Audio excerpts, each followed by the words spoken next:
Un matin. Il est 7h11 sur Europe 1. Dimitri Pavlenko, vous recevez ce matin l'ancien préfet Michel Auboin. Bonjour Michel Auboin. Bonjour Dimitri. Bienvenue sur Europe 1, ancien préfet, on vient de le dire, ancien directeur également du ministère de l'Intérieur en charge de l'intégration des étrangers et des naturalisations. Vous avez écrit récemment Le défi d'être français, c'est paru aux presses de la Cité. Comment réduire l'immigration clandestine qui déstabilise Mayotte ? Mardi, dans sa déclaration de politique générale, François Bayrou a ouvert la voie à une nouvelle réforme du droit du sol dans l'archipel. De leur côté, les Républicains vont proposer début février une loi pour durcir les règles d'obtention de cette nationalité française qui est convoitée par les clandestins qui débarquent à Mayotte, notamment pour y faire naître leurs enfants. Oui, parce qu'un enfant qui naît sur le sol de France est un enfant de France. C'est bien ça le principe du droit du sol, Michel Auboin. Oui, alors ça serait le principe théorique si c'était ça la loi française, mais c'est pas du tout ça la loi française. C'est-à-dire qu'un enfant qui naît en France ne devient pas français parce qu'il est né en France. C'est pour ça que c'est un débat, c'est un débat qui pour moi est un peu anachronique parce que je l'entends en permanence. On parle du droit du sol. En fait, en France, on a un droit du sang, c'est-à-dire qu'on est français, on devient français. Enfin, plutôt, on est selon le verbe naître, hein, mais on est français dès lors qu'on a un parent français, ou bien on est français dès lors qu'on a un parent qui est né en France, et ça c'est ce qu'on appelle le double. Enfin, c'est le premier, c'est le droit du sang. Oui. En résumé, vous dites, Michel Auboin, que la seule naissance ne suffit jamais à être français, ça c'est bien clair. Non. Mais quand on passe un certain temps sur le sol français, malgré tout, on peut le devenir. C'est le sens de toutes les réformes et de durcissement qui sont envisagées. Tout à fait. Alors, mais c'est pas un droit du sol. C'est en termes de droit, c'est le droit lié à la naissance et à la résidence. C'est-à-dire qu'il faut avoir résidé. Et d'ailleurs, la loi, tout ça est une loi ancienne. Hein, c'est 1889, le début de l'acquisition de la nationalité française et des naturalisations. Le droit français dit que ne devient français que un adulte, un adulte de 18 ans qui aurait passé 5 ans en France à partir de l'âge de 11 ans. Et il faut remettre ça dans le contexte de la Troisième République, c'est-à-dire en fait quelqu'un qui a été scolarisé.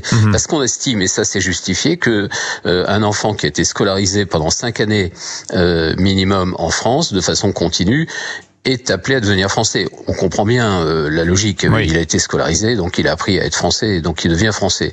Bon, ça c'est vraiment le fondement. Alors ensuite, et cette nationalité s'obtient par de façon automatique à 18 ans, par déclaration à 16 ans ou à 13 ans depuis, parce que malheureusement ou non, mais en tout cas, on a beaucoup assoupli ces règles. Pardonnez-moi, mais en fait le débat il est le suivant. On entend dire qu'il faudrait rendre plus difficile l'entrée dans la communauté nationale. Mais en réalité, le sujet est le suivant, c'est-à-dire que certes, vous n'êtes pas français si vous posez le pied en France, ou si votre papa, ou si votre maman accouche sur le sol de France, mais comme on n'expulse si mal avec la force du temps, on finit par le devenir. C'est un petit peu ça l'enjeu du sujet, Michel Auboin. Oui, peut-être, mais la vraie question, c'est surtout la reconduite.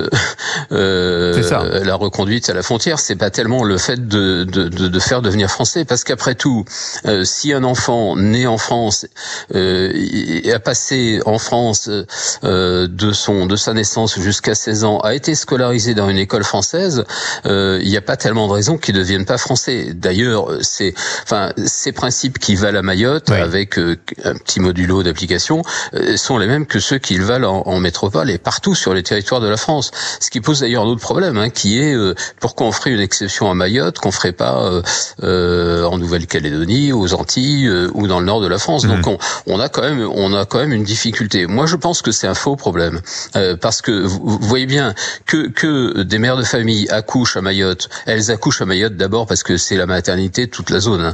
Mais bon, elles accouchent à Mayotte et souhaitent que leur enfant devienne français. Oui.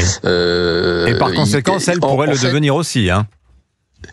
Oui, après, il faut quand même attendre. Parents d'enfants français. Vous voyez bien qu'il faut attendre très longtemps. C'est-à-dire que ça veut dire que cette personne qui est venue accoucher en France en situation irrégulière n'a jamais été reconduite chez elle pendant plus de 10 ans.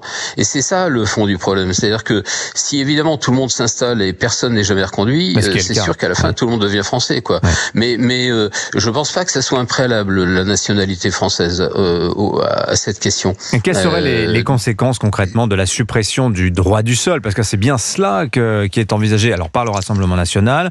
Restriction du droit du sol, disent de leur côté les Républicains qui vont déposer une proposition de loi le mois prochain.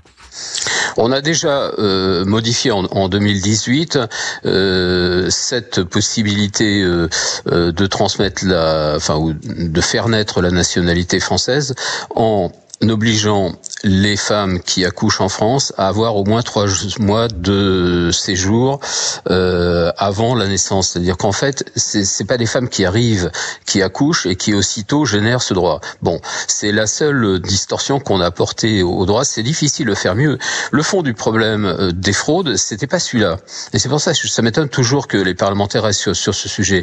Le fond du problème des fraudes, c'est que ces femmes trouvent à Mayotte des hommes compatissants ou rémunérés qui déclarent la paternité de ses enfants, alors qu'ils n'en sont pas les pères. À ce moment-là, l'enfant naît de père français, donc il est français. Vous voyez ? Et ça, c'est une fraude. Le fond de la question, c'est comment on lutte. Alors, c'est déjà fait en partie, mais comment on lutte mieux contre cette fraude. Et d'ailleurs, ce qui vaut à Mayotte vaut aussi en métropole, parce que vous avez exactement le même phénomène. Donc, il faut lutter contre les fraudes, c'est-à-dire ne pas autoriser des Français à se déclarer pères d'enfants dont ils ne sont pas les pères. Alors, il y a une disposition pour Mayotte, c'est de vérifier quand même qu'ils ont bien payé les frais, par exemple, d'accouchement. Mais visiblement, ça suffit pas à endiguer le phénomène. Donc, je pense que cette question je suis un peu en porte-à-faux avec tous les hommes politiques sur ce sujet, mais cette question du droit du sol est une fausse question, à mon avis, et en tout cas une fausse réponse. Le vrai sujet, c'est de vérifier que les enfants ont bien été scolarisés en France. Ça semble être le b.a.-ba, vous avez raison de le rappeler. Michel Auboin, fort de votre expérience préfectorale, merci d'être venu nous en parler ce matin sur Europe 1. Bonne journée à vous. Je rappelle le titre de votre dernier livre, Le défi d'être français, aux presses de la Cité. Bonne journée.